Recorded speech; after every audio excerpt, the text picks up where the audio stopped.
tayo ng Women in Sports Awards at si Ma'am Rosita ang awardee, citation awardee.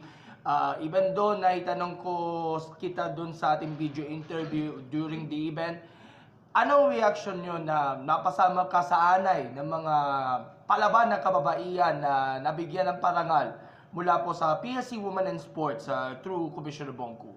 Ma'am Rosita.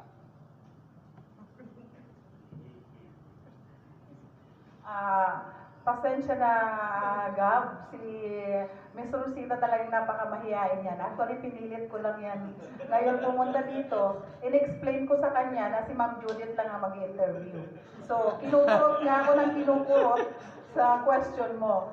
Of course, very proud si Rosita na mapahanay sa mga kagaya ng mga batikang player na mga Olympians. Ms. Rosita Bradburn has been playing for over 20 years at napakaraming award na niyang natanggap. Lalo na sa Asia, palagi siya nasa finals. Kung bakit hindi siya nananalo, kamuntik na naman nung nasa Thailand. Sabi niya sa akin, dahil siguro takot siyang ma-interview. Kaya sabi ko sa kanya, pag ikaw nanalo, ako ang sasagot para sa'yo. Kaya dito, kinukurot na naman niya ako. So, napakalaking karangalan sa Philippine Lawn Bowls Association ay ang maparangalan ang atleta namin. As a coach and as a friend, I'm very proud of her. Ganon talaga pag nag-award ka, syempre may konting pagkaiya din dahil of course, alam mo naman siguro maraming siyang naiambag natin sa Philippine Lawn Bowls and of course, nakatulong ito sa women's empowerment. I'd like to recognize Sir Kois, nandito na po ang ating PSA President. Ma'am Rosita, yung pagbabayanihan natin sa bawat miyembro ng mga Lawn Bowls teams natin, nakakatuwa, of course, hindi lang sa practice na naig yung pagbabayanihan natin, kundi sa mismong pag-aanda o pag-aayos ng pag-maintain ng venue na ina-adjust natin. So, gaano ba malaking naitulong ito, yung pag-maintain ng mga venues, yung nagsasama-sama kayong lahat para may ayos ito in time for the Asian Championships. I'll start with Ma'am Rosita and then kay Sir Rodel. And may dadagdag din si Ma'am Ronaldin. Kumuna, sir. Yung sa pag-maintain sa venue, kasama rin yung mga petang members. Kasi nakita ko sa post ni Ma'am Rosita.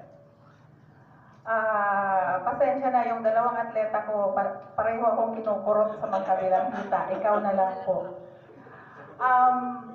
Yes, as I said earlier, napaka-unique ng sports namin. Kasi kami mismo, mga atleta at coaches, ang gumagawa ng aming training venue, kami rin nagdidilig, kami rin nagdadamo. Hindi kami, ayaw namin humingi ng financial help na hindi kailangan naman, pwede naman namin gawin. So, sobra-sobra ng tulong ng Philippine Sports Commission sa amin when it comes to allowance, yung mga trips namin, uniform and so on.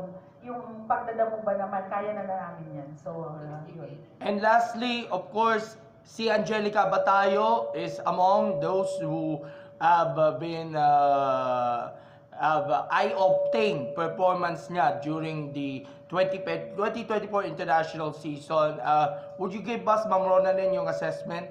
At nakikita ba natin si Ma'am Angelica na sabihin natin, the future is bright para sa Philippine Lawn Bowls, itong batang ito kasi nanalo siya sa Asian Championships, sa World Championships, and of course, nagiging dominante niya sa kanyang craft. Good morning. Thank you. Of course, nakikita namin ang future na tataas pa ang standard niya. Kaya nga, welcome namin siya sa Philippine team. Ma'am, can you enumerate yung 12 confirmed nations who will be competing come the Asian Lawn Bowl Championships April 27 to May 4? Yes.